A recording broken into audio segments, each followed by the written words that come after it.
On Amelia Island, where Black families once came to find peace during segregation, a dune rises like a monument. They call her Nana. She stands 60 feet tall across 8.5 acres, the tallest dune in the state, and the heart of historically Black American Beach. Nana is a very important piece of the landscape on American Beach, and she always has been. American Beach historian Marcia Feltz says Nana doesn't just shield the shore from storms and protect the animals that call her home.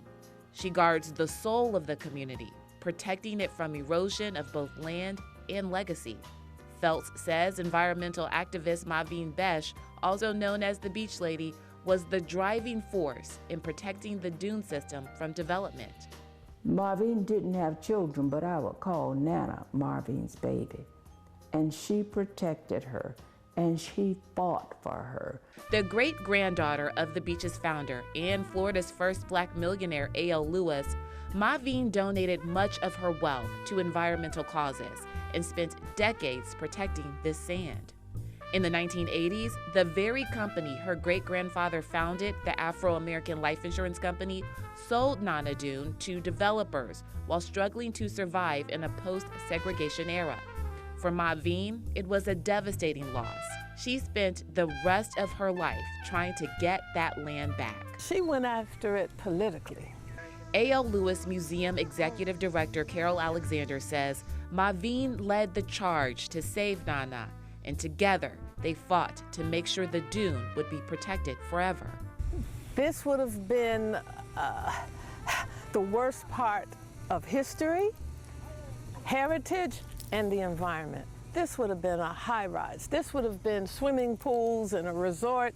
When the National Park Service said they couldn't protect the dune without federal approval, Alexander went to Washington in 2004 and spoke before Congress to change that. I introduced this bill to provide protection to a parcel of land that's located in a historic area of my district, an area called American Beach, which has great national significance.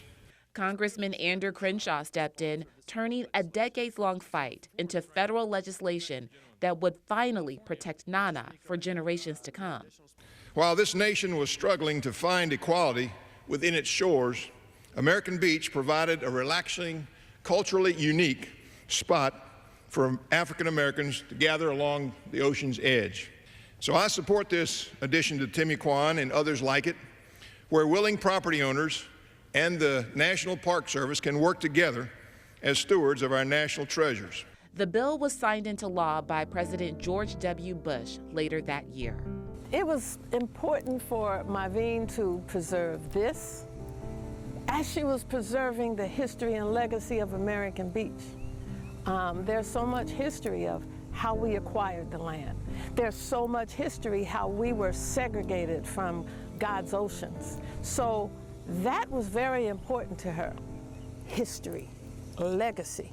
You can still feel the Beach Lady's presence in this community. Some of her ashes are scattered right here on Nana, and before she died, she made a promise that if anyone tried to develop this sacred land, she'd come back to haunt them. You don't know nobody who could harass you harder than Marveen.